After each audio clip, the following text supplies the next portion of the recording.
तो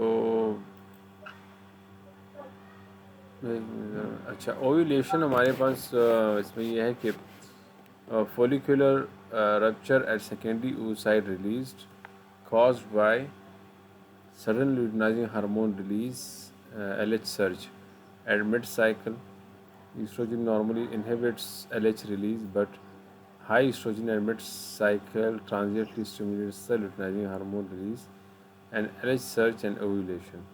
Mittel's makers middle hurts, pain with ovulation associated with peritoneal irritation from normal bleeding upon follicular rupture, typically unilateral and mild but can mimic acute appendicitis.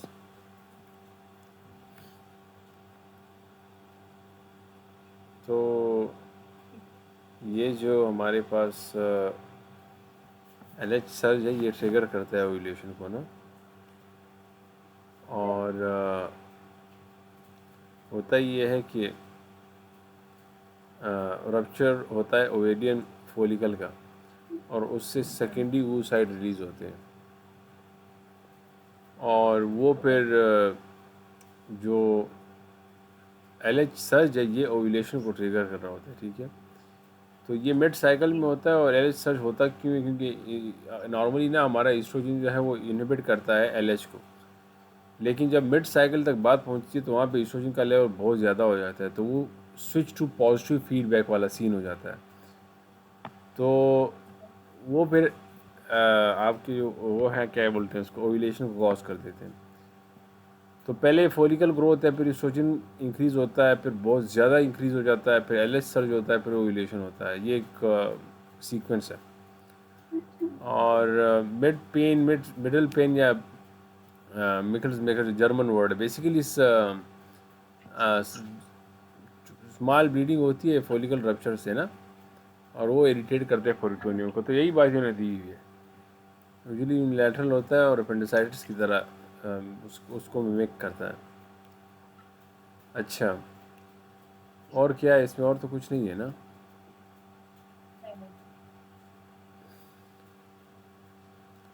फिर next क्या है आपके पास? Next cycle शुरू हो रहा है। अच्छा,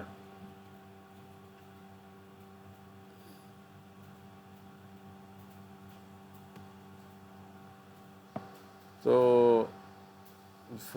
मेंस्ट्रुअल साइकिल में दिया हुआ है कि पहले follicular phase can fluctuate in length, follicular growth is fastest during second week of the follicular phase. Luteal phase is a fixed 14 days after which menstruation occurs. Estrogen stimulate endometrial proliferation. Progesterone maintain the endometrium to support the implantation. Increase progesterone, decrease fertility.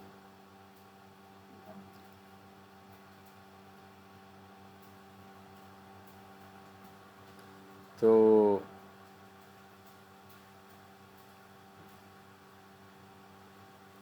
अच्छा, अभी मैंने इसमें दोनों phases बताए हैं और सब बताया है कि वो ग्राफ की फॉर्म में और फॉलिकल्स की फॉर्म में, और जो ये क्या नाम है एंडोमेट्रियल प्रोलिफरेशन है, इन सब पे क्या क्या चेंज आते हैं फेज के हिसाब से, ये कौन कौन से हार्मोन रिलीज होते हैं।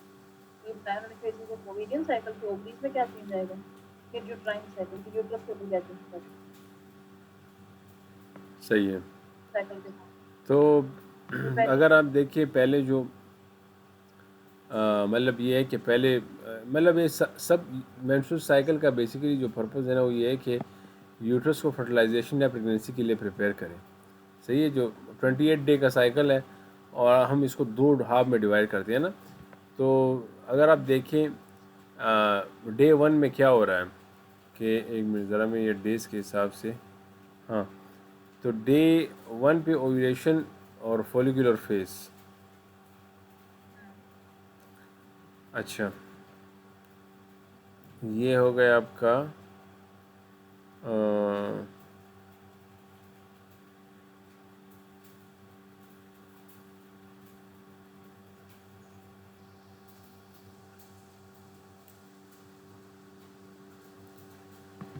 तो डे 1 पे ओव्यूलेशन फॉलिकुलर फेज, ओव्यूलेशन में फिर ये नेक्स्ट जो आता है वो लूटियल फेज होता है। सही है,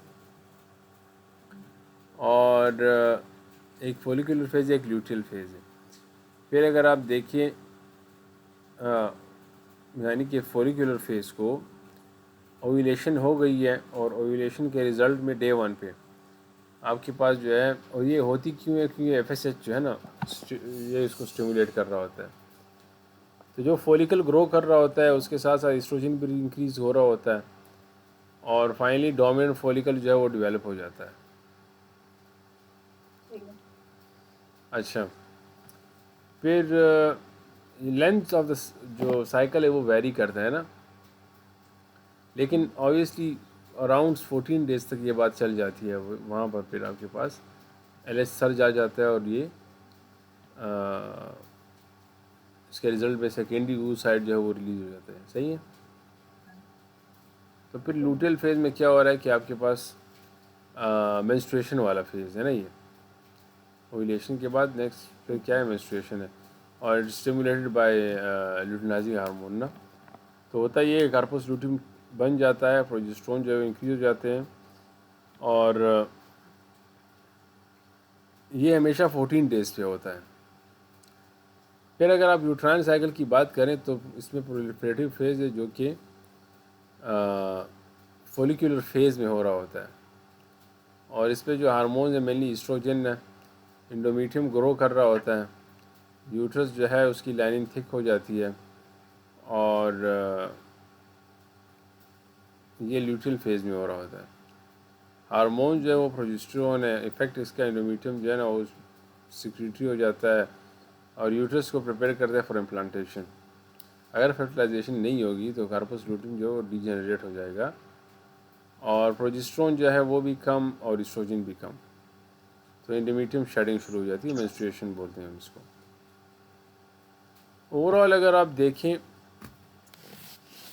तो जिस तरह आपने कहा कि फॉलिकुलर फेज़ है और लूटियल फेज़ है ना, तो इन्होंने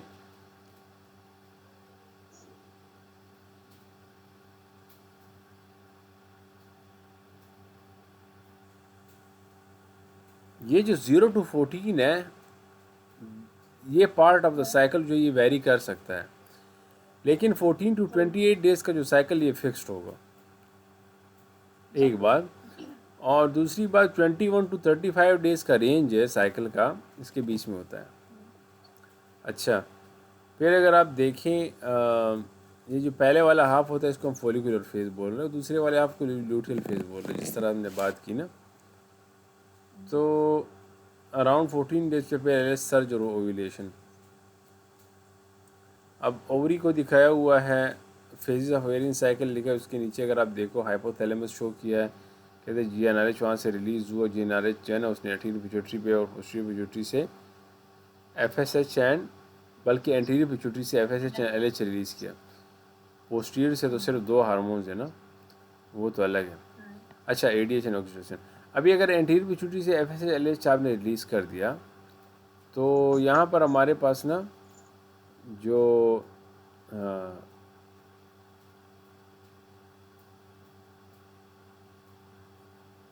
ये जो मेरे ख्याल से GnRH है ना, ये पल्सेस में होता है ना, तो FSH एंड LH की वजह से ये, हाँ, तो ये फिर LH के मुकाबले में FSH थोड़ा सा ज़्यादा है ना ड्यूरिंग द फॉलिकुलर फेज, और ये फिर ये डेवलप कर रहा है फॉलिकल्स को। अच्छा, ये जो डेवलपिंग फॉलिकल्स है यहाँ पे फिर ईस्ट्रोजन वाला सीन ज़्यादा होगा, मतलब इस पहले हाफ में ईस्ट्रोजन ज़्यादा होगा, सही है, और प्रोजेस्टेरोन कम है। तो ईस्ट्रोजन बढ़ रहा है कंपेयर टू बहुत ज़्यादा बढ़, लेकिन सेकेंड हाफ पे फिर प्रोजेस्टेरोन डोमिनेंट है लूटियल फेज में। और मतलब ये ईस्ट्रोजन कर क्या रहा है, खैर ईस्ट्रोजन तो नहीं कर रहा, लेकिन वो ज़्यादा है, सिर्फ डेवलपिंग फॉलिकल्स है, और वो फिर ग्राफियन फॉलिकल्स में मैच्योर, और फिर वो फाइनली सर्च पे ना वो फिर ज़्यादा हो गया। अच्छा जी, तो LH सर्ज में जो है, LH सर्ज में हम कहते हैं कि ल्यूटिनाइजिंग हार्मोन के सर्ज की वजह से जो है वो रिलीज़ हो रहा है ना। तो ईस्ट्रोजन का क्या काम है इस वाले साइकिल में? इंडोमीट्रियम की वो कराता है ग्रोथ, एंडोमेट्रियम की प्रोलिफरेशन जो है मेन काम है।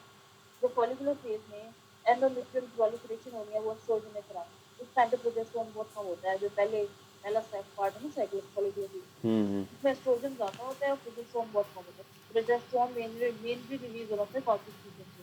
कॉर्पस ल्यूटियम में दोनों हार्मोन प्रोड्यूस कराने हैं, एस्ट्रोजन भी और प्रोजेस्टेरोन भी, लेकिन वो प्रोजेस्टेरोन बहुत ज्यादा रिलीज करेगा उसके कंपैरिजन में एस्ट्रोजन कम रिलीज कराते हैं। और फिर उसकी वजह से जो ये सिक्रेटरी फेज होता है वो प्रोजेस्टेरोन की वजह से होता है बेसिकली। कॉर्पस ल्यूटियम प्रोड्यूस करता है प्रोजेस्टेरोन एस्ट्रोजन, उसकी वजह से सिक्रेटरी फेज होता है। आपने कहा ईस्ट्रोजन ज़्यादा रिलीज कराता है और क्या प्रोजेस्टेरोन कम रिलीज कराता है? मैं ये बात कर रही हूँ कि दो फेजेस है ना साइकिल के, फॉलिकुलर फेज में एस्ट्रोजन ज्यादा होता है, ठीक है। सही है। और एस्ट्रोजन पहले फेज में क्यों ज्यादा होता है, क्योंकि फॉलिकल्स एस्ट्रोजन रिलीज कर रहे होते हैं। फॉलिकल्स के होते हैं ना, हमने पढ़ा था टी का इंटरनल सेल, टी का एक्सटर्नल सेल, ग्रैनुलोसा सेल। हाँ हमने हाँ। पढ़ा था कि ग्रैनुलोसा सेल अंदर वाली लेयर होती है, थीका वाली बाहर वाली होती है। और ये दोनों मिलके, दोनों सेल्स हमने पढ़ा था कोऑर्डिनेट करके एस्ट्रोजन बना रहे होते हैं। सही है। तो डेवलपिंग फॉलिकल ने जो है एफएसएचएलएच को करेक्ट करता है, और वो क्या बनाता है, वो हमारे पास एस्ट्रोजन बनाता है। तो फॉलिकुलर फेज में एस्ट्रोजन ज्यादा होगा। एस्ट्रोजन का काम होता है एंडोमेट्रियल प्रोलिफरेशन। तो एंडोमेट्रियल प्रोलिफरेशन होगी, उसके अंदर प्रोलिफरेटिव फेज होगा। हम्म। फिर उसके बाद जैसे ही एलएच सब आ जाता है, हमें पता था एस्ट्रोजन वैसे नॉर्मली एलएच को इनहिबिट करता है, ठीक है, लेकिन एकदम से जब एस्ट्रोजन के लेवल्स ज्यादा होते हैं तो फिर वो एलएच को ज्यादा प्रोड्यूस करता है और एलएच सर्च करता है ताकि ओव्यूलेशन। तो वही 14 डेज से ही काम होगा। एस्ट्रोजन के लेवल जब बहुत ज्यादा हो जाएंगे, यानी कि डेवलपिंग फॉलिकल एस्ट्रोजन रिलीज करता जाएगा। फिर एक टाइम आएगा जब इतना एस्ट्रोजन प्रोड्यूस हो जाएगा कि वो एलएच को भी बढ़ा देगा। जब एलएच बढ़ जाएगा, एलएच सर्च होगी, ओव्यूलेशन होगी। फिर उसके बाद जो नेक्स्ट 14 डेज जो फिक्स होते हैं ल्यूटरल फेज में, उसमें आता है हमारे पास नेक्स्ट सिक्रेटरी फेज, ठीक है। सिक्रेटरी फेज में क्या होता है, ब्लड जो होता है वो इकट्ठा हो रहा होता है एंडोमेट्रियल लाइनिंग के अंदर, ठीक है। सिक्रेट होकर ब्लड की लाइनिंग बन रही होती है सारी यूट्रस में। उसमें फिर क्या होता है कि जो फॉलिकल ओव्यूलेशन के बाद हमारे पास कॉर्पस ल्यूटियम बन जाता है। कॉर्पस ल्यूटियम ने एस्ट्रोजन भी बनाना है, प्रोजेस्टेरोन भी बनाना है, लेकिन मेनली प्रोजेस्टेरोन बनाता है, मतलब ज्यादा प्रोजेस्टेरोन बनाता है।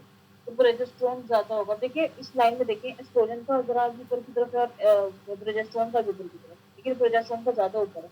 यहाँ कॉर्पस ल्यूटियम दिखा हुआ है ना मैंने, वहां लिखा हम्म। हुआ है प्रोड्यूसेस। एक एरो उन्होंने प्रोजेस्टेरोन पे लगाया हुआ है, एक एरो एस्ट्रोजन पे लगाया हुआ है। प्रोड्यूस दोनों पर है, लेकिन प्रोजेस्टेरोन ज्यादा प्रोड्यूस कर रहा है। ये होती है सिक्रेटरी फेज। सिक्रेटरी फेज में क्या होता है कि एंडोमेट्रियल लाइनिंग जो मेंटेन हो रही होती है, यानी कि ब्लड ज्यादा अक्यूमुलेटर होता है यहाँ पे ताकि इम्प्लांटेशन अच्छी हो।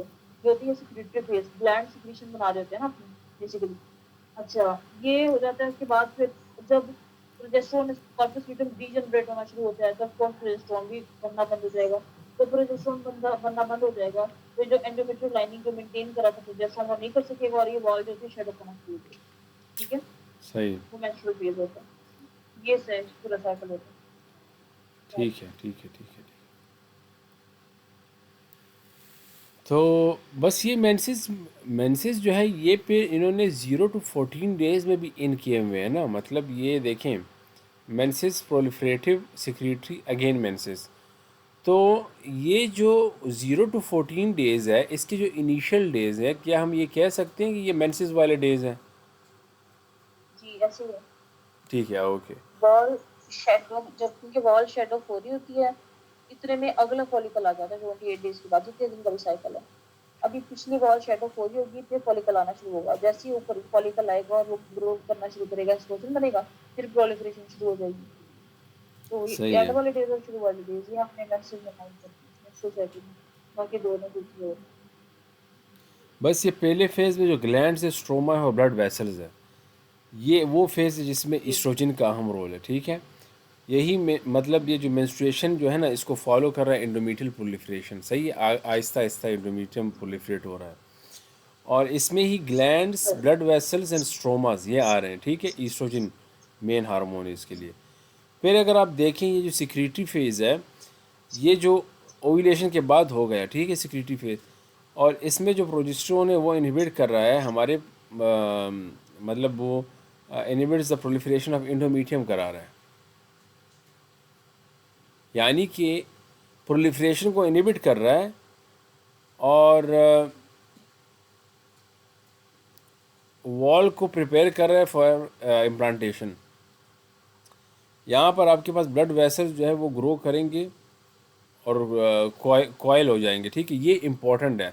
वो जो क्वेश्चन था ना स्पिरल आर्टरीज, सही है। मतलब देखिए, आप इस वेसल्स को देखिए ज़रा, ये इस तरह गए हुए हैं ना। तो यू वर्ड में क्वेश्चन था कि स्पिरल आर्टरी जो है वो साइकिल के किस उसमें बनते हैं, ठीक है, इस तरह का कुछ क्वेश्चन था ना, स्पिरल आर्टरी आया हुआ था। तो वो बेसिकली ये वाला सिक्रेटरी फेज है जिसमें ये बनते हैं, ठीक है। ठीक है। स्पिरल आर्टरीज जो है वो बनते हैं 9 पोस्ट ओव्यूलेटरी डे पर, और सपोर्ट फर्टिलाइज एग। तो बस ठीक है, यही बात है, इसमें और कुछ नहीं है। ठीक। आगे चलो। आगे चलते हैं।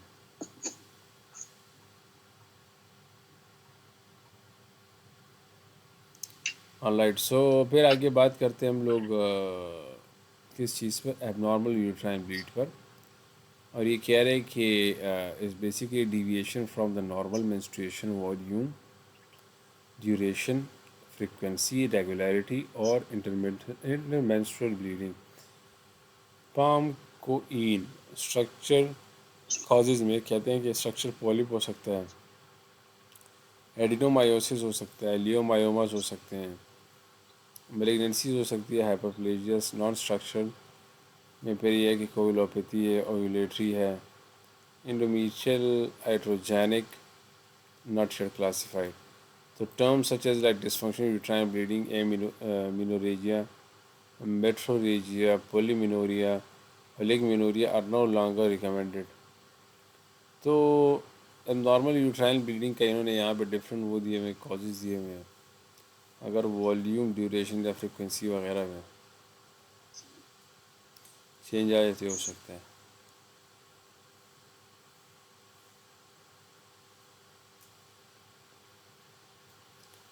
तो ये पाम जो है ये ज़रूरी है।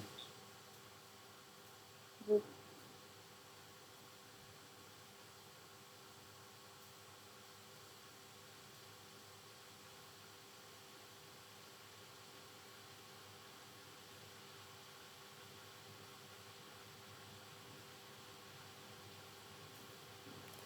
अच्छा, फर्टिलाइजेशन के लिए एक जगह कौन सी है,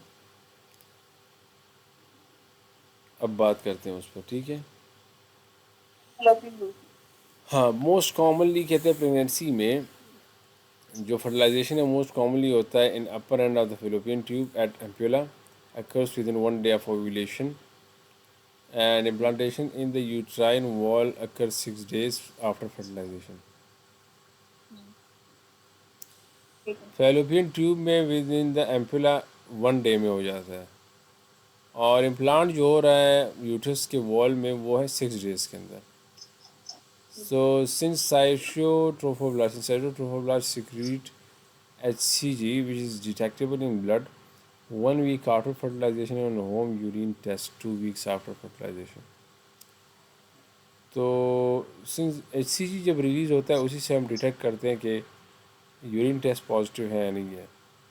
तो डिटेक्टेबल 1 वीक के बाद आफ्टर फर्टिलाइजेशन, यानी कि फर्टिलाइजेशन जो है वो हो गई कहाँ पर, एम्प्यूला में, और फिर इम्प्लांट हो रहा है 6 डेज में। तो सिंस साइटोट्रोफोब्लास्ट जो सिक्रीट कर रहा है HCG वो डिटेक्टेबल होगा ब्लड में 1 week after fertilisation and on home urine test 2 weeks after fertilisation. अगर किसी का यूरिन टेस्ट पॉजिटिव आ रहा है तो इसका ये मतलब है कि मिनिमम 2 हफ्तों के बाद ये हो रहा है।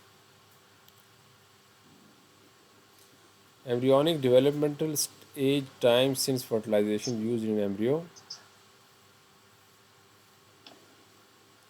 तो मतलब ये जो एम्ब्रियोनिक वो है वो फर्टिलाइजेशन के बाद वाला सीन है कि अभी इम्प्लांट भी नहीं हुआ तो वहाँ से स्टेज शुरू हो गया है age. Gestational is basically the time since first day of last menstrual period.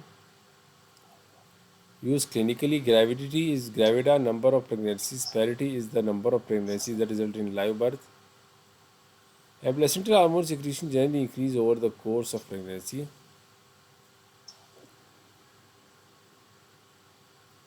ठीक है। But HCG peaks at 8 to 10 days, weeks of gestation.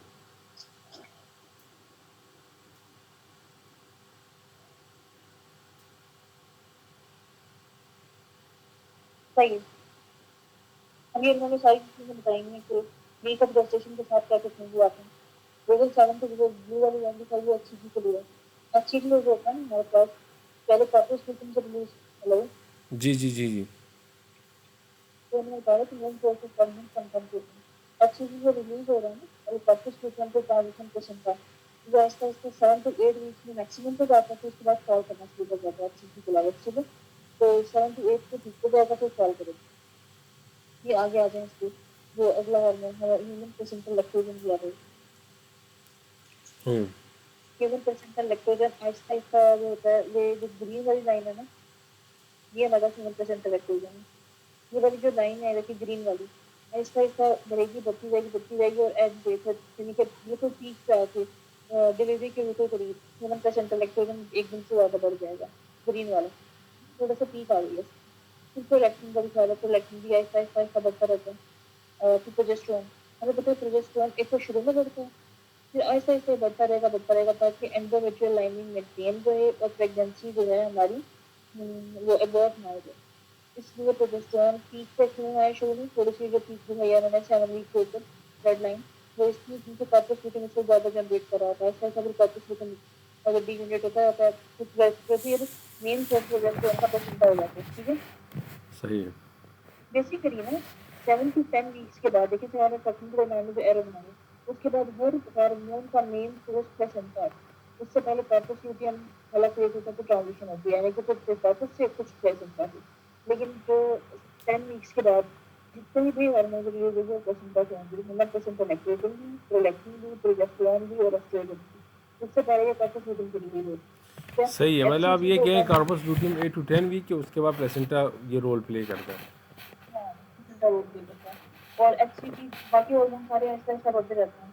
लेकिन जो एचसीजी है ना वो 7 से 8 वीक्स में मैक्सिमम जाएगा फिर उसके बाद फॉल करना शुरू हो जाएगा। सही है। इसलिए हमें पता है कि HCG peaks at 8 to 10 weeks in gestation उसके बाद वो फॉल करना शुरू करेगा।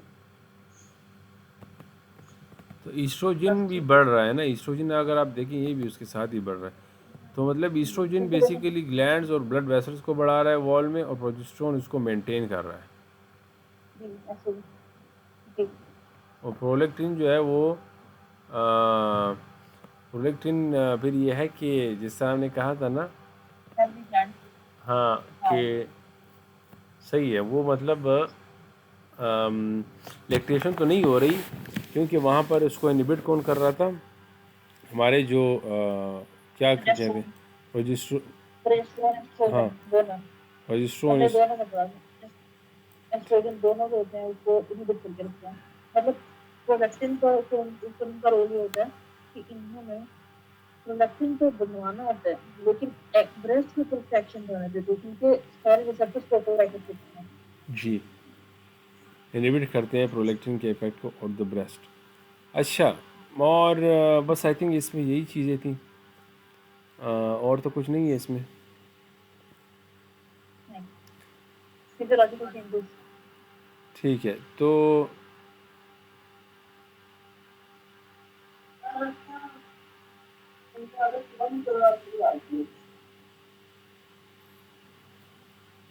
अच्छा जी, फिजियोलॉजिकल चेंजेस में हम ये याद रखेंगे।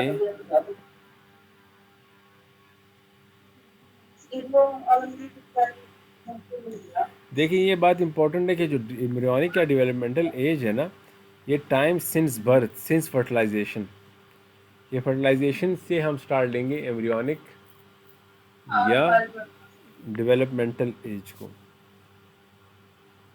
ठीक है और जो गेस्टेशनल एज है ना, उसके साथ आप 2 वीक्स ऐड कर दें एम्ब्रियोनिक वाले तो वो गेस्टेशनल एज बन जाएगा।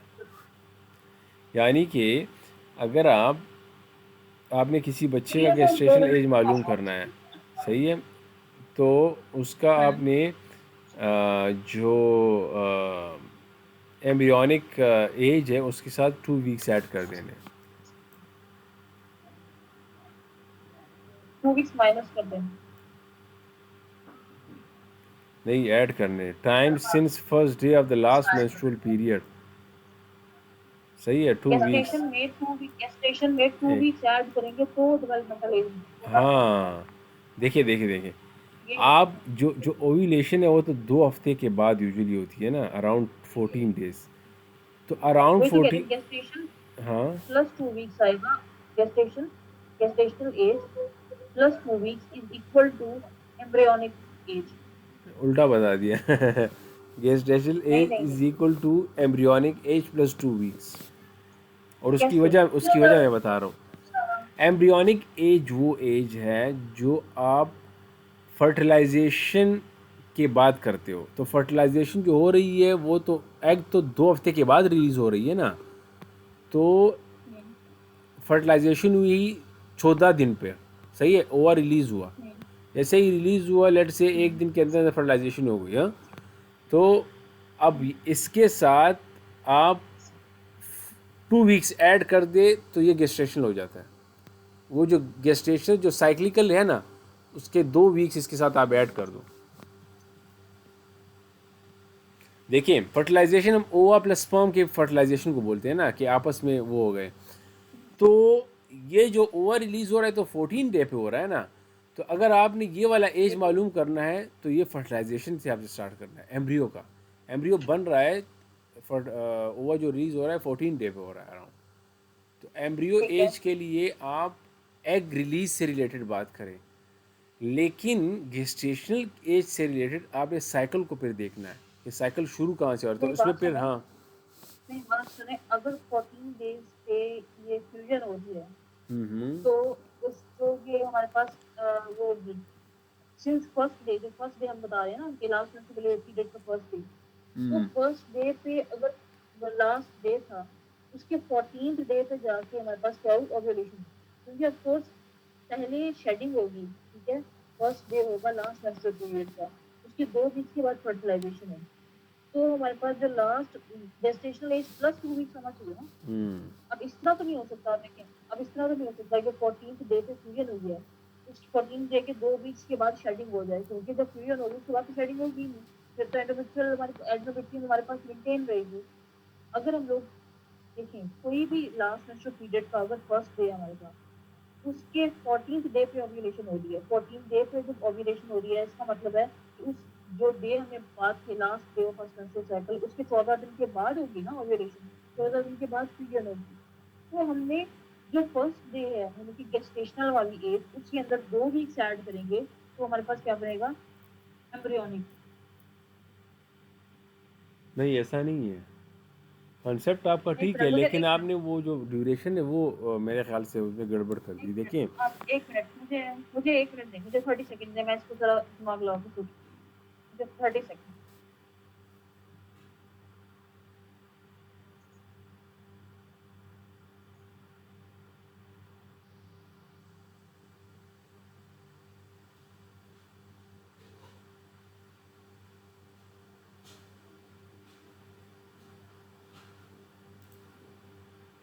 अच्छा जी, तो हमारे पास जो है आई थिंक नेक्स्ट जो है वो है physiological changes in physiological change pregnancy. In pregnancy. तो इसमें यह है कि maternal changes that nurture the developing foetus and prepared the mother for labor and delivery mediated by increased hormones like estrogen, progesterone, and mechanical effects of the gravid uterus. अच्छा, तो first cardiovascular. अब ये वो change जो pregnancy में हो रही है, जो हमारे पास स्ट्रोक वो है, सिस्टेमिक वैस्कुलर रेजिस्टेंस है, वो कम हो जाता है। सही है, प्रेगनेंसी में जो बच्चे को ब्लड सप्लाई मिल रही है, ठीक है, आप ये समझिए कि ये blood supply systemic vascular resistance को कम कर रही है। और हमने कहा था ना कि जब आप कैपिलरीज को बढ़ाते हो तो एरिया को बढ़ाने से प्रेशर कम हो जाता है, ड्रॉप होता है। सही है, जितना आप कैपिलरीज वगैरह को बढ़ाते हो उतना प्रेशर कम होता है। तो it's like addition of parallel circulation with the normal circulation. Blood volume बढ़ जाएगा प्रीलोड बढ़ जाएगा, स्ट्रोक वॉल्यूम बढ़ जाएगा, कार्डियक आउटपुट बढ़ जाएगा, प्लेसेंटल परफ्यूजन इंक्रीज होगी, ठीक है। और हार्ट रेट भी इंक्रीज होता है, ये major contributor to the increase cardiac output in late pregnancy. Haemodilution आपके पास डिक्रीज ऑन कार्डियक प्रेशर है, और पेरिफेरल एडीमा है। तो ओवरऑल अगर आप देखें, प्रेगनेंसी में हार्ट रेट का इंक्रीज होना और एडीमा का होना ये नॉर्मल उसमें है, और लेकिन एसवीआर कम हो जाता है, ये ज़रूरी बात है।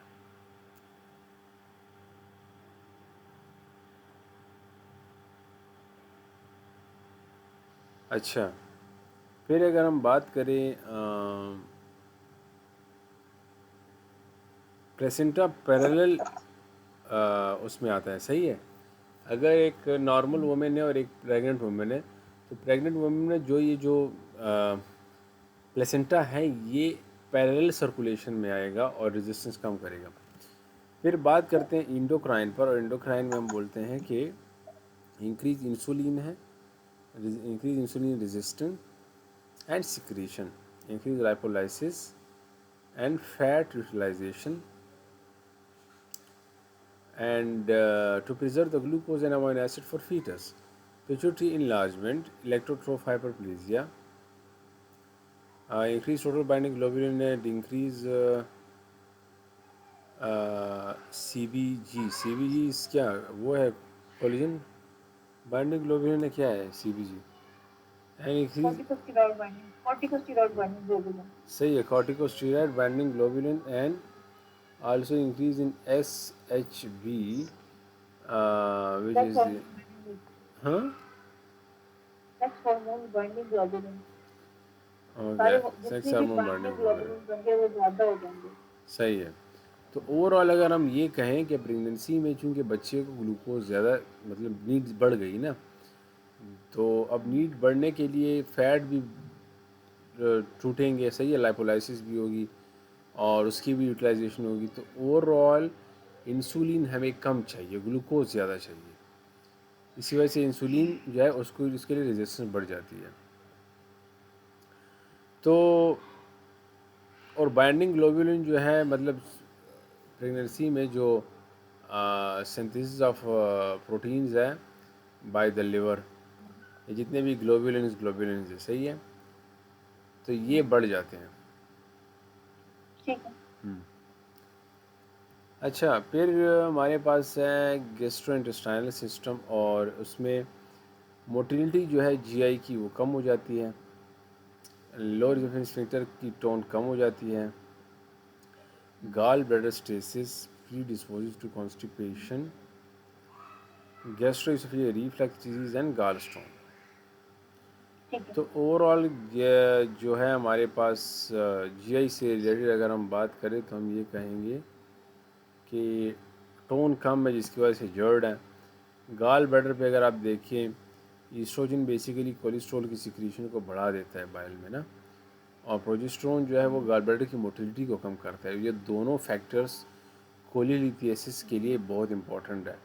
दैट्स वाई प्रेगनेंसी आपको प्रोडिस्पोज करता है फॉर कोलीलिथियासिस। क्यों? ईस्ट्रोजन बढ़ा हुआ है, कोलेस्ट्रॉल आपका इंक्रीज हो रहा है बाइल में, और प्रोजेस्टेरोन बढ़ा हुआ है, गाल ब्लैडर की मोटिलिटी कम हो गई। फिर अगर आप इंटेस्टाइन्स पे देखें तो progesterone basically colonic smooth muscles को कम कर देता है, ठीक है, और उसकी एक्टिविटी को कम कर देता है, और इस तरह ग्रेविड यूट्रस जो है वो मैकेनिकली वो कर रहा है, इम्पीट कर रहा है। तो बस ये फ्लैचुलेंस और ये ब्लॉटिंग वगैरह ये चीज़ें आ जाती हैं,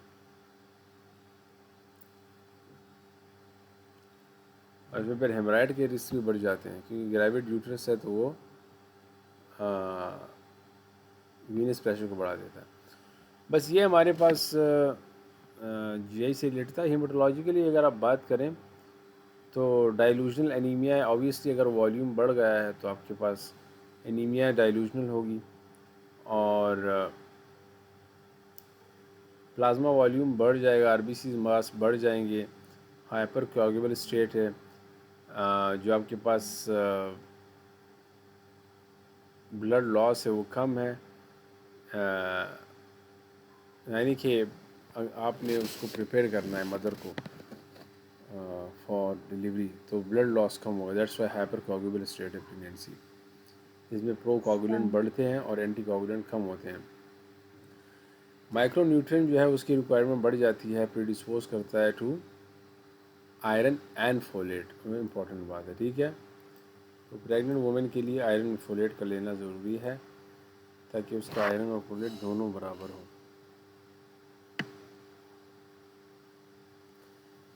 तो ओवरऑल हेमाटोलॉजी के लिए हमारे पास ब्लड वॉल्यूम बढ़ जाता है, आरबीसीज मास बढ़ जाते हैं, प्रोकोगुलेंट बढ़ जाते हैं, आयरन एंड फोलेट की कमी हो सकती है। मस्कुलोस्केलेटल की अगर आप lordosis to realign the gravity centre, joint laxity facilitate foetal descent. यहाँ पर मस्कुलोस्केलेटल में जॉइंट लैक्स हो जाते हैं और मदर की जो पोजीशन है वर्टिब्रल कॉलम की वो लॉर्डोसिस सही है, स्ट्रेटन हो जाता है। To realign the gravity centre, वो जो पूरी बॉडी की अलाइनमेंट थी उसको सेट करना है। स्किन बेसिकली इसमें हाइपर पिगमेंटेशन होता है, जिसे मिलेज्मा बोलते हैं, linea nigra, areola, darkening, striae gravidarum, stretch marks and vascular changes, spider angiomas, palmar oedema, varicosity, ये सारी चीज़ें स्किन पे आएंगी। रीनल में अगर आप देखिए वेसोडाइलेशन है, प्लाज्मा ब्लड फ्लो बढ़ गया, ठीक है। और प्लाज्मा ब्लड फ्लो बढ़ गया तो जीएफआर बढ़ गया, ब्लड नाइट्रोजन डिक्रीज किया, decrease mild glucosuria, proteinuria, hyper hydronephrosis, hydroureter more prominent on the right हाइपोडिस्पोज टू। ओवरऑल अगर आप देखें रीनल में प्लाज्मा ज़्यादा जा रहा है, उसको ज़्यादा फिल्ट्रेशन मिल रही है, जितना ज़्यादा भेजोगे उतना ज़्यादा फिल्टर करेगा। और B U N blood urea nitrogen to creatinine ratio, blood urea nitrogen creatinine बहुत डिक्रीज हो रहे हैं, तो लेकिन glucosuria and proteinuria हो सकता है। रेस्पिरेटरी की बात करें तो रेस्पिरेटरी सेंटर स्टिमुलेशन की वजह से क्रोनिक हाइपर वेंटिलेशन होती है और माइल्ड रेस्पिरेटरी अल्कोलोसिस होती है।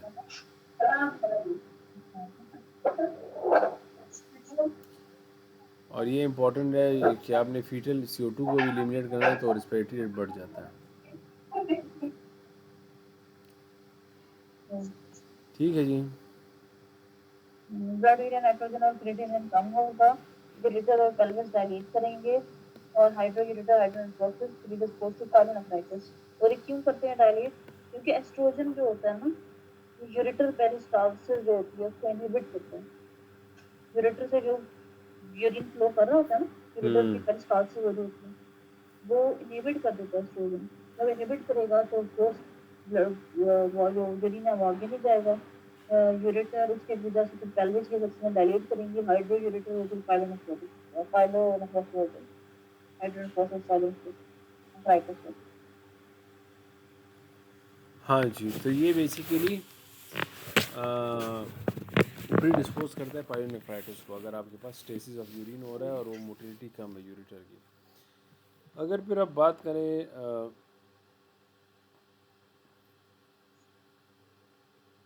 रेस्पिरेटरी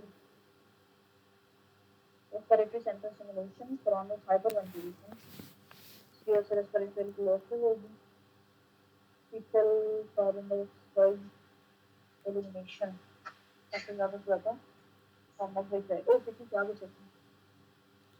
अच्छा, अच्छी जी बात। ये जो प्लाज्मा रीनल फ्लो है ना, ये 12 वीक पे बढ़ती है, ठीक है, पीक्स 12 वीक का है, और जीएफआर भी आपका बढ़ जाता है इससे, सही है।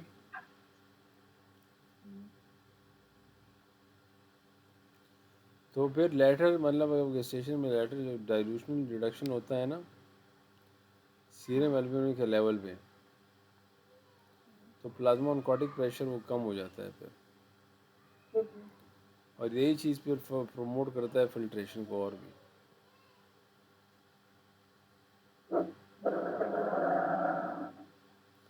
तो क्रेड क्लियरेंस बढ़ जाती है ओवरऑल, सही है।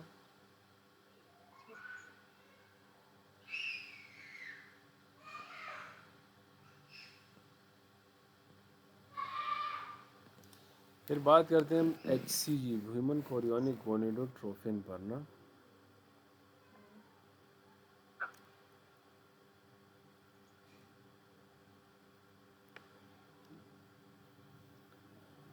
तो इसका जो सोर्स है वो since cytotrophoblast of the placenta, और फिर लिखा है कि फंक्शन इसका ये है कि maintain the corpus luteum and दस progesterone for first 8 to 10 weeks of gestation by acting like a luteinizing hormone. Otherwise, no luteal cell stimulation or an abortion. Luteal placental shift is complete after 8 to 10 weeks. Placenta synthesizes its own estriol and progesterone, and corpus luteum degenerates. ठीक है। Used to detect pregnancy because it appears early in urine. Has identical वही बात alpha. बताइए कि 8 to 10 weeks तक exposure काम करता है, रोटी की रहती है और बच्चे को बना रहा होता है। उसके बाद सारे हार्मोन की जनरेशन का चलना शुरू हो जाते हैं। सही है। और has identical alpha unit as LH, FSH, TSH states of increased HCG can cause hyperthyroidism. Beta subunit is unique. Pregnancy test detect beta subunit. HCG is increased in multi-fetal gestation, hydatidiform mole, and choriocarcinoma and Down syndrome. HCG is decreased in ectopic failing pregnancy, Edwards syndrome, and 13-Patau syndrome. तो overall इसमें अगर आप देखें HCG हमारा corpus luteum को maintain कर रहा है और वो प्रोजेस्टेरोन को बना रहा है, ठीक है। और मेंस्ट्रुएशन को प्रिवेंट कर रहा है। तो ये basically maintains the pregnancy for आप कह सकते हैं कि 10 वीक्स तक ना, क्योंकि इसी की वजह से वो कार्पस लूटियम में वही प्रोजेस्टेरोन बना रहा है। फिर वो जो रोल आगे प्लेसेंटा ले डाउन लेता है। सिंड्रोम होता है ना, डाउन सिंड्रोम होता है, डाउन सिंड्रोम में एचसीजी के साथ इनहिबिन ए के लेवल भी बढ़े रहते हैं। इनहिबिन बी को हमने पढ़ा ना कि वो डाउन सिंड्रोम, इनहिबिन बी के बारे में हमने बात की कि वो एफएसएच की सिमुलेशन करते हैं, इनहिबिट करते हैं। लेकिन इनहिबिन ए जो होता है वो डाउन सिंड्रोम में बना जाता है वापस। जब डाउन सिंड्रोम में आएगा तो एचसीजी के साथ इनहिबिन ए के लेवल भी बढ़ेंगे। हाँ,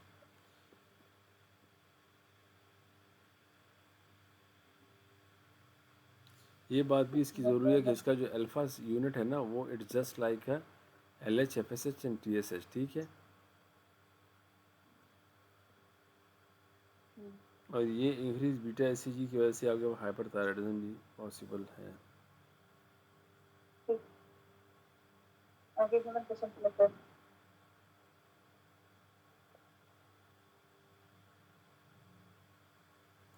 अगर HCG बहुत ज़्यादा हो ना तो आपके हाइपरथायराइडिज्म हो सकता है।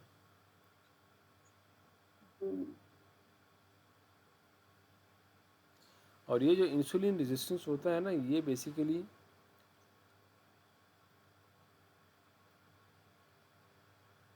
ह्यूमन प्लेसेंटल लैक्टोजन की वजह से हो रहा था। अब ये पढ़ते हैं।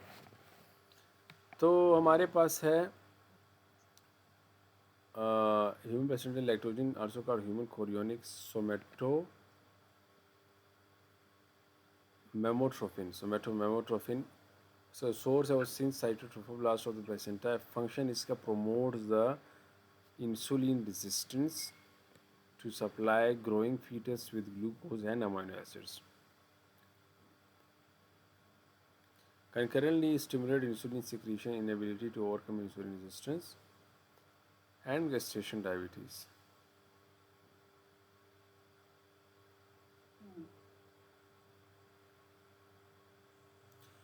So it will prone the mother to gestation diabetes, but it will increase the glucose and amino acid for the fetus.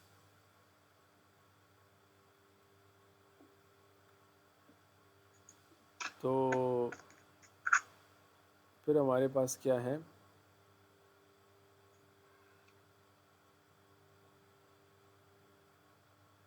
आगे क्या है हमारे पास? जो है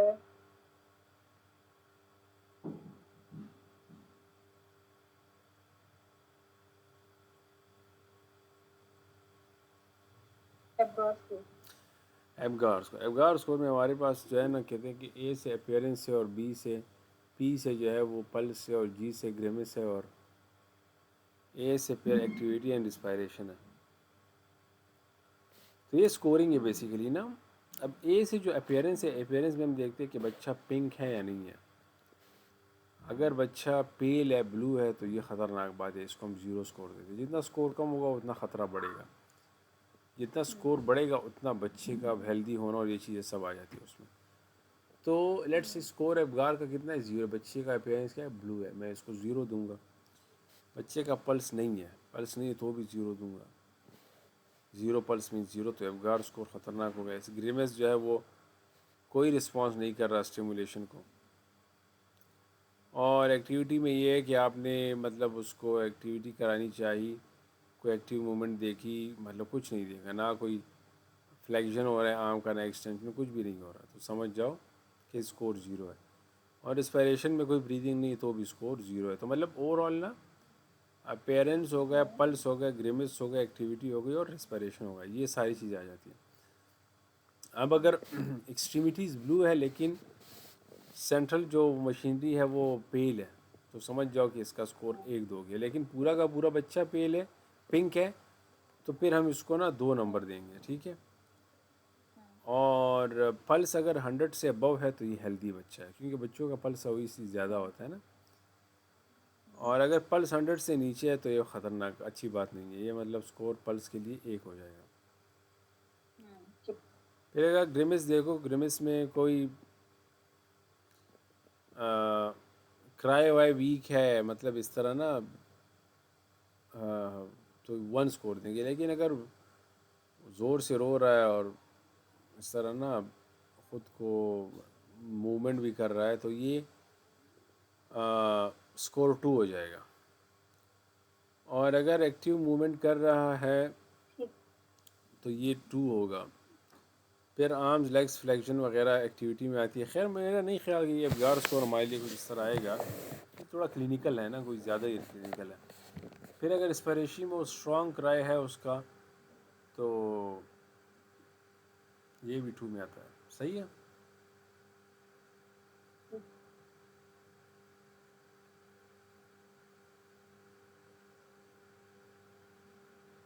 About to move on exercise column delivery via a 10-point score evaluation at 1 minute and 5 minutes. A bar score is based on appearance, false screening, activity, and inspiration, and bar score less than 10 may require further evaluation. If the bar score remains low, at later time points like there is increased resistance target develop long-term neurological time. आगे हम लोग एक wait क्या करते हैं।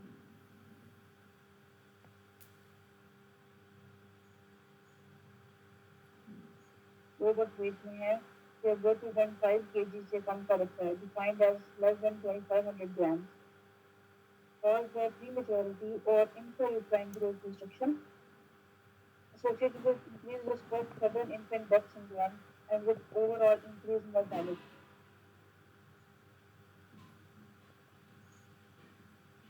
यानी कि 2.5 kg से कम का बच्चा होगा वो IUD या प्रीमेच्योरिटी की वजह से होता है और इसमें रिस्क ज़्यादा होता है एनसाइटी का, मतलब जो सडन infant death syndrome का।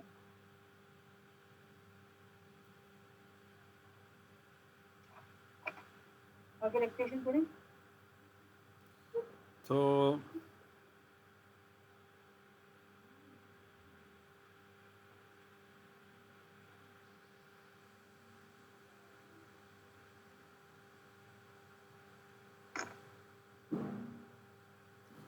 फीटल ग्रोथ रिस्ट्रिक्शन भी कम हो रही है and sudden foetal death, overall mortality भी बढ़ रही है अगर लो बर्थ वेट है। अच्छा, इसके बाद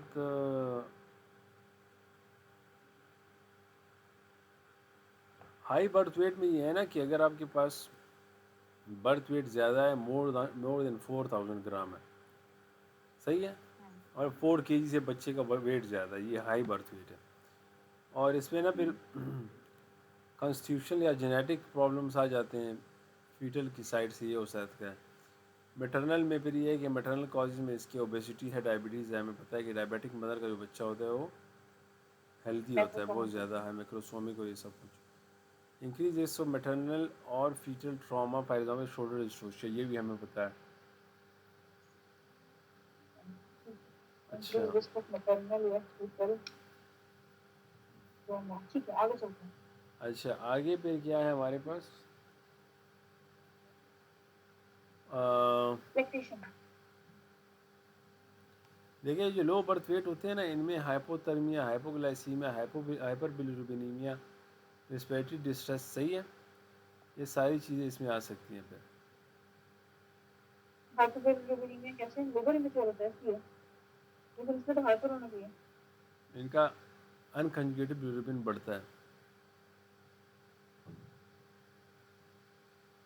अनकंजुगेटेड तो दोनों में ही बढ़ता है, क्योंकि लिवर मैच्योर नहीं होता। मैं कह रही हूँ हाइपर कह रहे हैं, हाइपरबिलिरुबिनीमिया। हाइपरबिलिरुबिनीमिया की बात कर रहा हूँ। अनकंजुगेटेड, बड़ा कंजुगेशन लिवर में हो रही है ना। ओके ओके ओके, मुझे तो लिवर लगा कुछ कर। मुझे बताएं कि हाइपरथर्मिया होता है ना? हाइपोथर्मिया, देखिए हाइपो, वाइट, अच्छा, क्योंकि फैट हाँ, नहीं नहीं नहीं, फैट इनमें ना, इनमें एडिपोज टिश्यूज जो होते ब्राउन हैं फैट है। वाइट वाले कम होते हैं। वो इंसुलेशन प्रोवाइड करते हैं, इंसुलेशन ना, वो कम होते हैं। और ब्राउन एडिपोज टिश्यू जो है ना, वो भी कम होता है, जो कि हीट जनरेट करता है। तो ये दोनों के कम होने की वजह से ना तो बन रहा है और लॉस ज़्यादा हो रहा है, तो हाइपोथर्मिक हो जाते हैं। हाइपोथर्मिया, हाइपरबिलिरुबिनीमिया, और किसकी क्या बात बताइए? और रिस्पिरेटरी डिस्ट्रेस,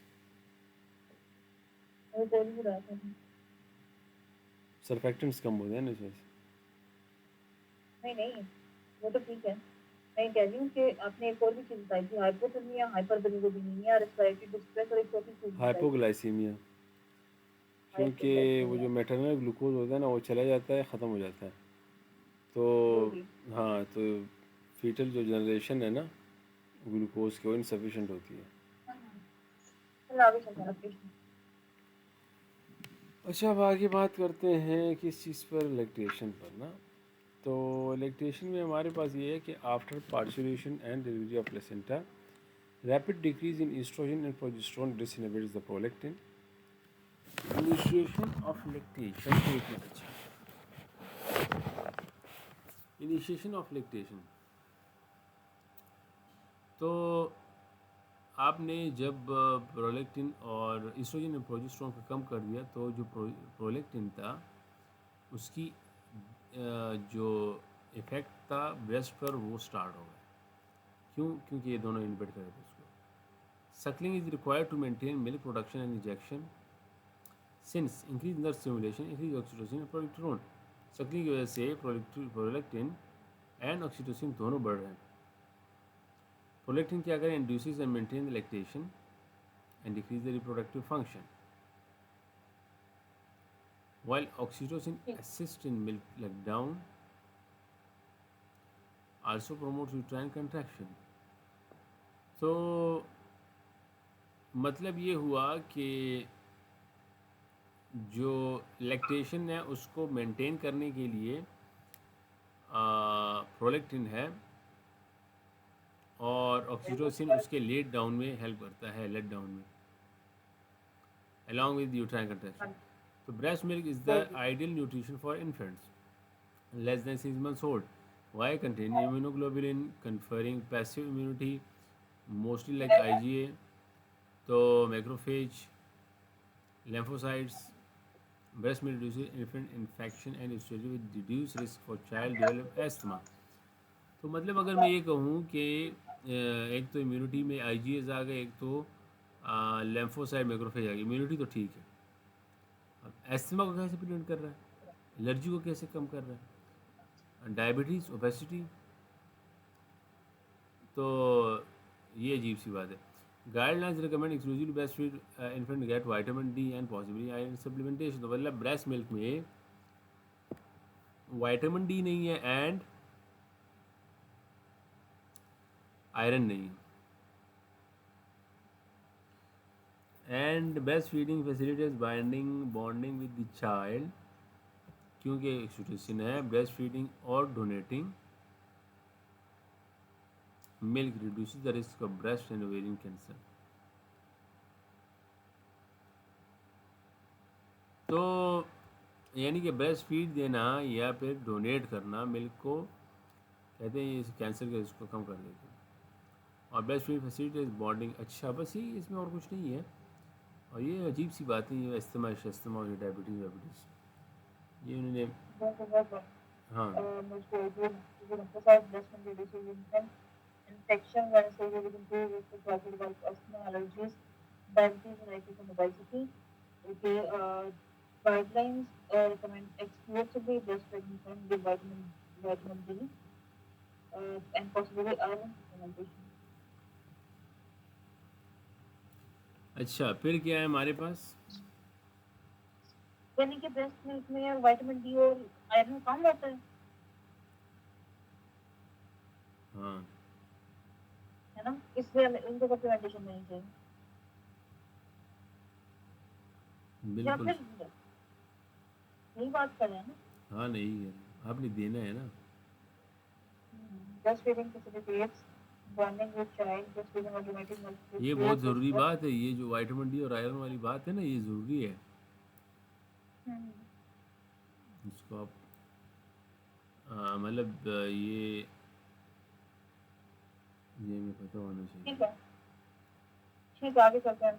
आगे ये है कि मेनोपॉज है और diagnose by amenorrhoea for 12 weeks, 12 months months. Sorry. Decrease oestrogen production due to age link decline in number and of ovarian follicles. ठीक है। अच्छा, अगर ओवेरियन फॉलिकल कम हो जाए एज के साथ साथ जो होते हैं, तो ओवेरियन फॉलिकल्स का काम क्या था? ईस्ट्रोजन बनाना, वो कम हो जाएगा तो एमिनोरिया हो जाएगा। Average age at onset is 51 years.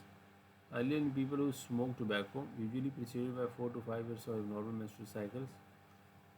Source of estrogen is drawn after menopause becomes peripheral conversion estrogen, increased androgen hysterism,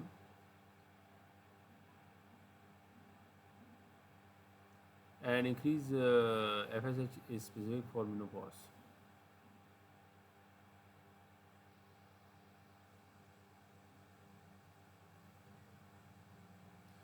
तो इंक्रीज FSH की वजह से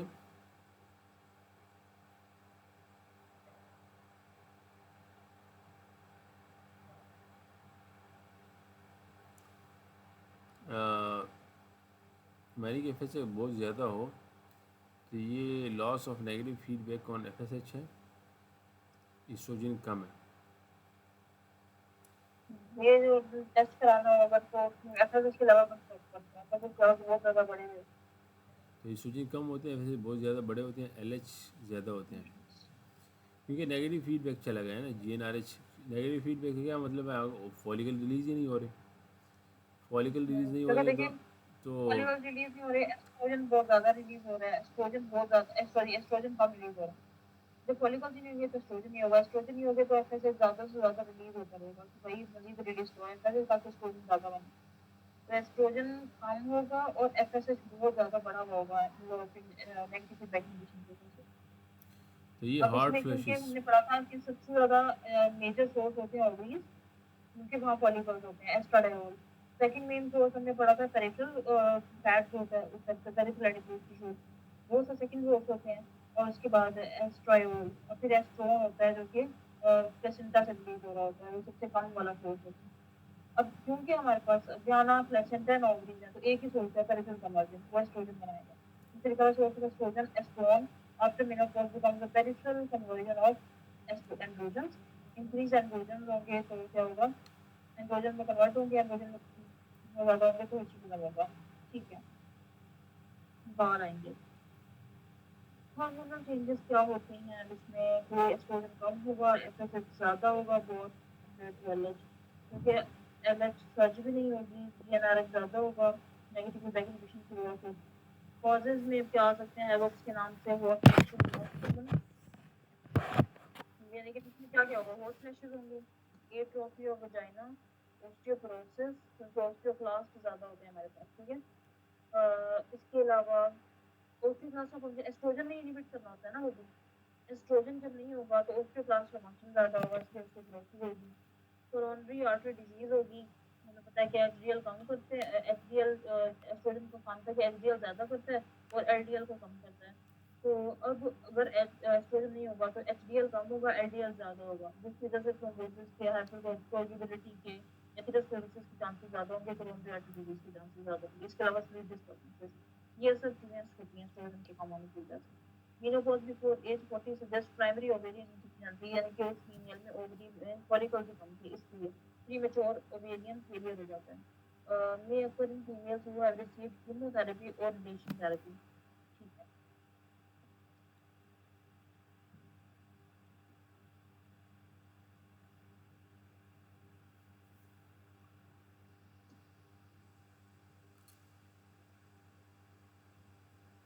ठीक है, हाँ, आगे चलते हैं। एंड्रोजन्स, आगे क्या है? एंड्रोजन्स का हमें पता है। एंड्रोजन्स में आते हैं हमारे पास टेस्टोस्टेरोन, डाइहाइड्रोटेस्टोस्टेरोन और एंडोस्टिन डायोन। हमने पढ़ा था कि टेस्टोस्टेरोन डाइहाइड्रोटेस्टोस्टेरोन में कन्वर्ट होता है in the presence of aromatase. 5 alpha reductase है, 5 अल्फा रिडक्टेज करता है ना इसको कन्वर्ट, टेस्टोस्टेरोन को डाइहाइड्रोटेस्टोस्टेरोन में। हम्म। और एंडोस्टिन डायोन फिर हमने पढ़ा था कि वो एस्ट्रोजन में कन्वर्ट हो रहा होता है ग्रैनुलोसा सेल्स में। अब इसमें एंड्रोजन्स के बारे में बता देते हैं। एंड्रोजन्स क्या है? टेस्टोस्टेरोन है, डायहाइड्रोटेस्टोस्टेरोन, एंडोस्टिन डायोन। सोर्स क्या होगा इसका? डायहाइड्रोटेस्टोस्टेरोन और टेस्टोस्टेरोन टेस्टिस से आएगा, और एंडोस्टेरोन एंडोस्टिन डायोन जो होता है वो एड्रिनल ग्लैंड से आता है। ठीक है।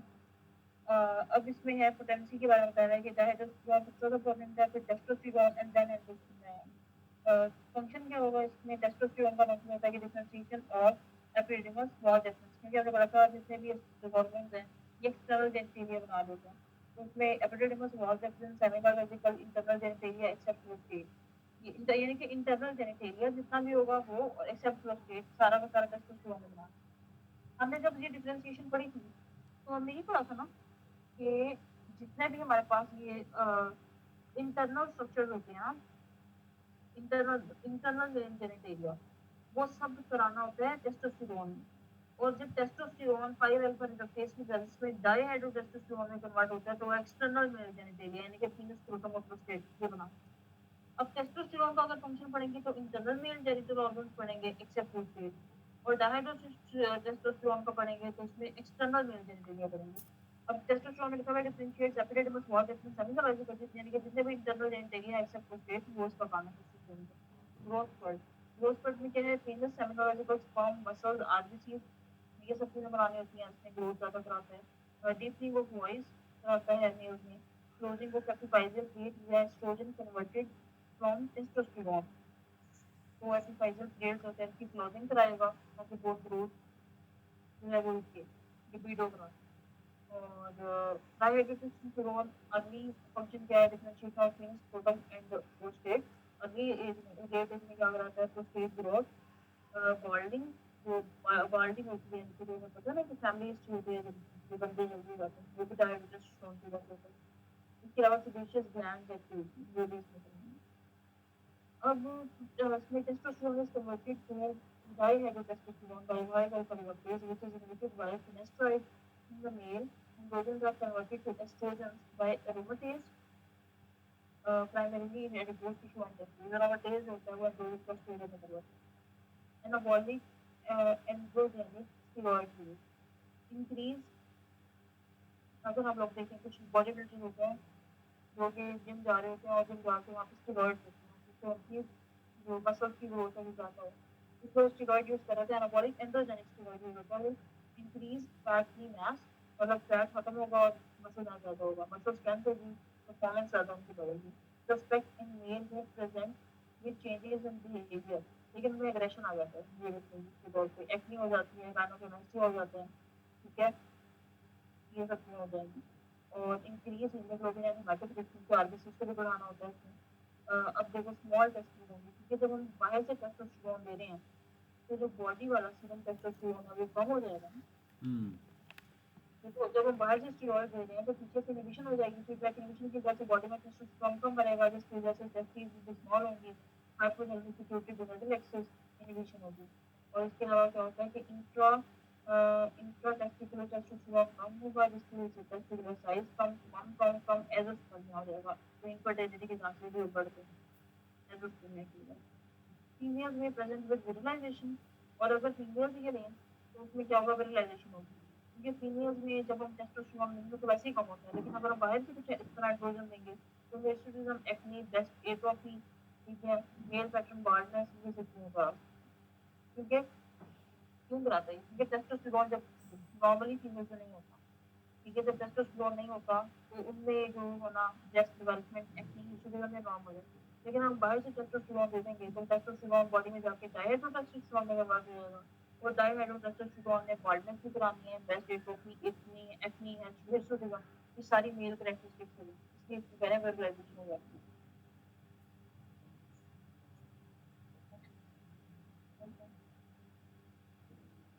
हम इतना क्या आप इतना बड़े क्या होते दोबारा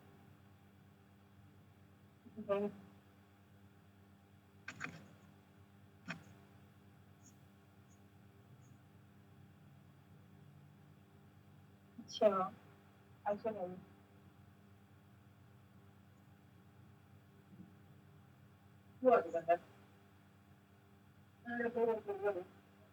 एंड्रोजन में एनाबॉलिक एंड्रोजेनिक स्टेरॉइड यूज, ठीक है। अच्छा अब ना इसमें मैंने एमसीक्यू लिखा हुआ है कि अगर ऑर्किडेक्टमी होती है किसी पेशेंट की, हम्म।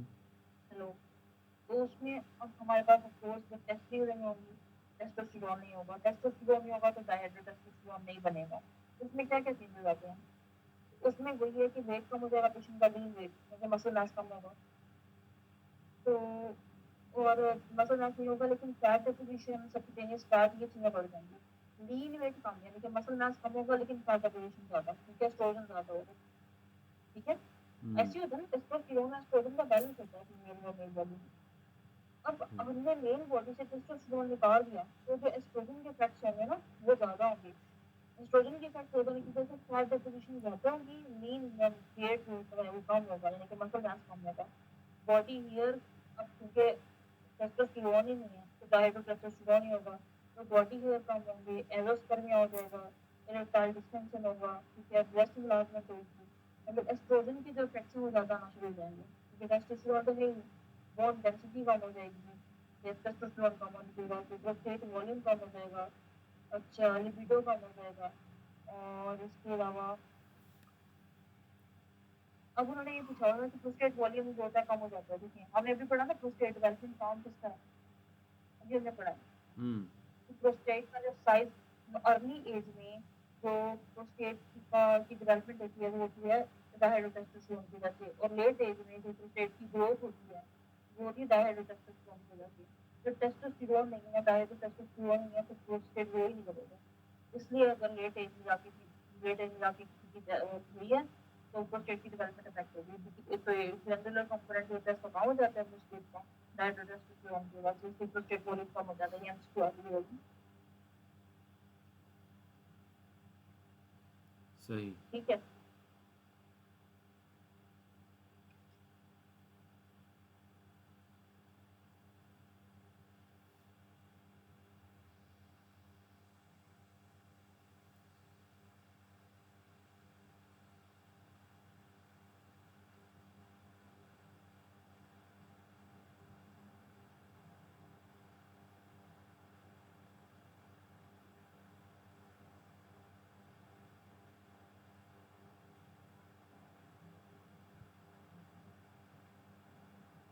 अच्छा जी। आ,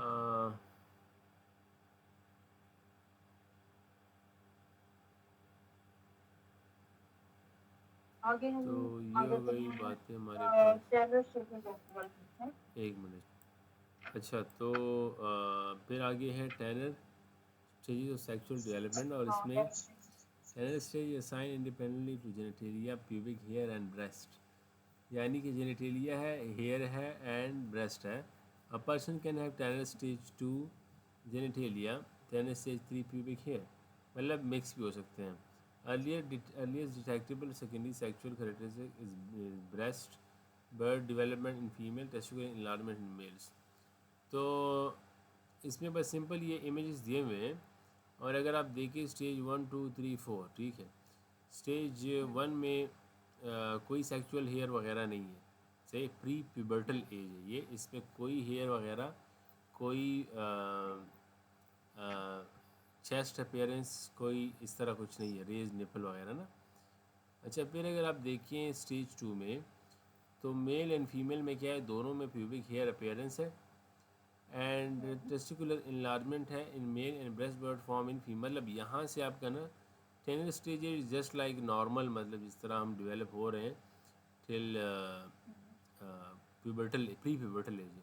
तो जब प्यूबर्टल एज स्टार्ट हो जाता है, आप समझिए कि ये स्टेज 2 बेसिकली, इसमें हेयर भी आ गए, इसमें ब्रेस्ट भी डेवलप होना शुरू हो जाते हैं और टेस्टिकुलर इनलार्जमेंट भी होती है।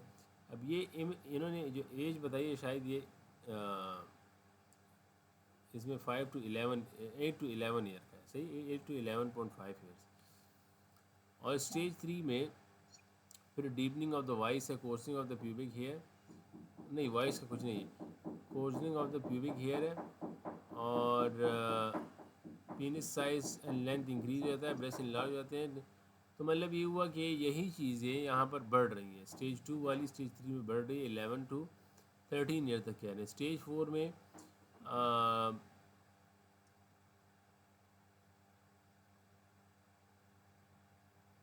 उसमें भी यही चीज़ें सही है। Course में हाँ, एरियोला जो है वो आ गया, रेज एरियोला है, coarse hair across pubis, sparing thigh and width and glands of the penis is increased, breast enlargement, raised areola, mound on the mound। तो इसमें भी वही चीज़ें हैं, बस उस साइजेस का बढ़ना, यही चीज़ आ जाए 13 to 15 ईयर में। और फाइनली वी हैव ठीक है। स्टेज 5, जिसमें कि एक एडल्ट ह्यूमन बीइंग अपने मतलब स्टेजेस से होते हुए फाइनली उसको क्लियर कर जाते हैं। And coarse hair across the pubic hair and middle thigh, the penis and testis enlargement to adult size, adult breast contour, areola fattening, usually more than 15 year. तो ये स्टेजेस है डिफरेंट, और बस हमें सिर्फ इतना पता होना चाहिए प्री ओरियल स्टेज में बिल्कुल नॉर्मल है, और जो स्टेज 1 है, स्टेज 2 में हमारे पास प्री प्यूबर्टल था स्टेज 1, प्यूबर्टल स्टेज 2 से स्टार्ट होता है 11.5 ईयर से ऑलमोस्ट, और ये आगे जाता है 15.5 तक। इसके बीच में जो आपने है बस ये जो डिफरेंट वो है वो याद रखने हैं। अच्छा, तो फिर हमारे पास है प्रिकॉशस प्यूबर्टी, और उसमें यह है कि appearance of the secondary sexual characteristic puberty thelarchy before age 8 years in females and 9 years in male। तो सेकेंडरी सेक्चुअल कैरेक्टरिस्टिक का आना लाइक प्यूबिक का आर्क का, और ये तो 8 ईयर्स से पहले पहले फीमेल में और 9 year in male. Sexual hormones exposure और प्रोडक्शन इंक्रीज हो जाते हैं। Linear growth, somatic and skeletal maturation, premature closure of the epiphyseal plate, short stature, types include central. अच्छा, इसमें ना ये देखिए ज़रा आप कि प्रिकॉशस प्यूबर्टी मतलब अपने टाइम से पहले पहले एक बंदा प्यूबर्टल एज का वो शुरू हो जाता है उसका, और ये यूजुअली ना बिफोर द 8 ईयर हो रहा है। नॉर्मली तो 8 to 11.5 हमने पढ़ा था ना प्यूबर्टल एज, इनमें थोड़ा अर्ली आ जाता है।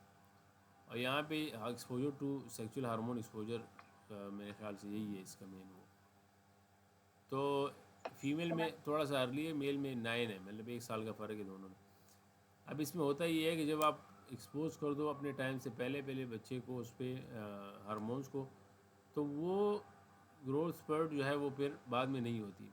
लीनियर ग्रोथ उस टाइम इंक्रीज हो जाता है, बाद में फिर नहीं होता। सोमैटिक एंड स्केलेटल मैच्योरेशन सही है। Premature closure of the, ये ज़रूरी बात है कि अगर एक बच्चा प्रिकॉशस प्यूबर्टी में जा रहा है तो premature closure of the epiphyseal plate होगा उसका, और वो शॉर्ट स्ट्रेचर रह जाएगा। ये भी थोड़ा टेस्टोस्टेरोन का फंक्शन होता है, टेस्टोस्टेरोन ने इसको बनाना है। अब पहले ही टेस्टोस्टेरोन बॉडी में ज़्यादा हो गया, अभी जितनी ग्रोथ होनी चाहिए थी उतनी होगी नहीं, पहले ही एपिफाइजल प्लेट्स क्लोज हो जाएंगी। जब ये क्लोज हो जाएंगी तो ग्रोथ ही नहीं होगी। इसलिए प्रिकॉशस प्यूबर्टी में जब हार्मोन ज़्यादा प्रोड्यूस होते हैं, जल्दी अर्ली स्टेज में अर्ली क्लोजर हो जाता है, शॉर्ट स्टेज रह जाती है। तो इनमें early activation of the hypothalamic pituitary gonadal axis है, CNS tumour, central precocious puberty idiopathic भी हो सकती है, सीएनएस ट्यूमर भी हो सकते हैं। Peripheral precocious puberty GnRH independent, increased sex hormones production or exposure to exogenous sex steroids and congenital adrenal hyperplasia, oestrogen secreting ovarian tumour और Leydig cell tumour है और मैक्यूनियल ब्राइट सेल। मतलब overall ना इसमें GnRH वाला चक्कर नहीं है, नीचे नीचे सारे काम ख़राब हो रहे हैं। उसमें सेंट्रल प्रिकॉशंस प्यूबर्टी में ऑब्वियसली बिल्कुल CNS इन्वॉल्व है, पेरिफेरल में पेरिफ्रीज है, जिसमें कि exposure to exogenous sex steroids है, एड्रीनल हाइपरप्लेजिया है, एस्ट्रोजन सिक्रेटिंग ट्यूमर्स है,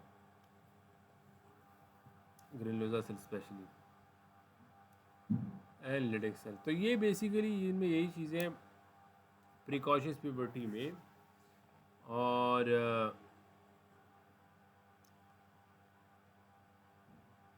इसमें अर्ली आगे मैंने ऑनसेट होता है ना लाइक कि ये जो इडियोपैथिक है ना, जो कॉमन है, हम्म हम्म, इसमें अर्ली ऑनसेट और प्रिकॉशंस प्यूबर्टी होती है और GnRH की सिक्रीशन जो है वो पल्सटाइल होता है।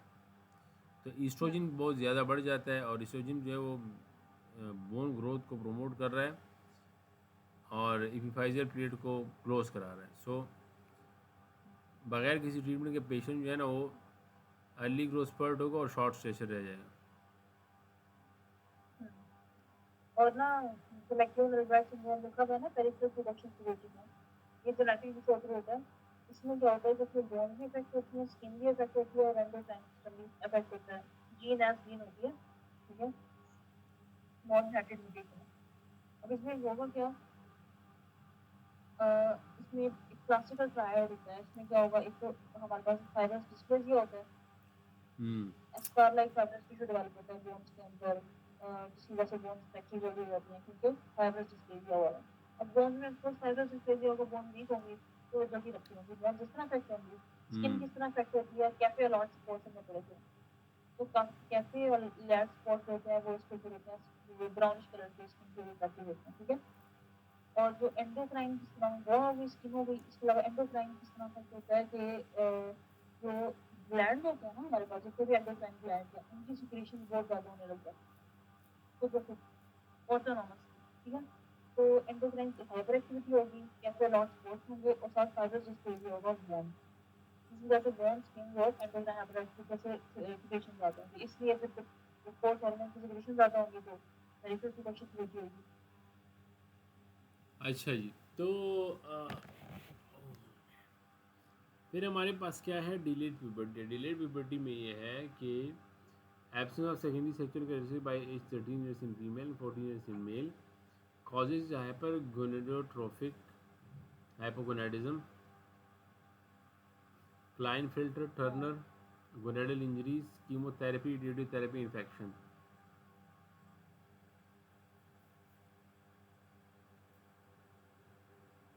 ठीक है। तो हाइपरगोनेडोट्रोपिक का मतलब ये है कि हमारे पास हाइपरगोनेडोट्रोपिक का मतलब ये है कि जीएनआरएच ज्यादा रिलीज हो रहा है, लेकिन आगे वो गोनेड से प्रोडक्शन नहीं करा पड़ा हार्मोन की, तो हाइपोगोनेडिज्म। इसमें प्राइमरी गोनेड्स का ही प्रॉब्लम है क्योंकि हाइपोथैलेमस तो जो जीएनआरएच रिलीज कर रहा है लेकिन आगे गोनेड्स रिलीज नहीं कर पा रही। That is primary cause hypergonadotropic hypogonadism. फिर होता है हाइपोगोनेडोट्रोपिक हाइपोगोनेडिज्म। तो मतलब हाइपोगोनेडिज्म है लेकिन उसकी कॉज क्या है, हाइपोगोनेडोट्रोपिक मतलब जीएनआरएच कम रिलीज हो रहा है। तो GnRH come release of course secondary cause है। तो उसमें फिर कॉलमन सिंड्रोम आ जाता है जिसमें सेरेब्रल पॉल्सी की डेवलपमेंट नहीं होती सेकेंडरी थर्ड लेवल, और सीएनएस लीजन आते हैं। यानी कि ब्रेन को भी प्रॉब्लम होगा ना, जीएनआरएच जिसमें अफेक्ट हो रहा है क्योंकि कॉलमन सिंड्रोम में या सीएनएस लीजन में वो हाइपोगोनेडोट्रोपिक हाइपोगोनेडोट्रोपिक कॉज करेगा, और हाइपरगोनेडोट्रोपिक में जीएनआरएच ठीक है, सीएनएस वाला प्रोग्राम कर रहे हैं लेकिन गोनेड का मसला है, गोनेड ही सीक्रेट नहीं कर पा रहा। तो उसमें client Turner gonadal injury like chemotherapy, radiotherapy, infection इन सब चीजों का आगे भी बढ़ाना चाहिए। सही। तो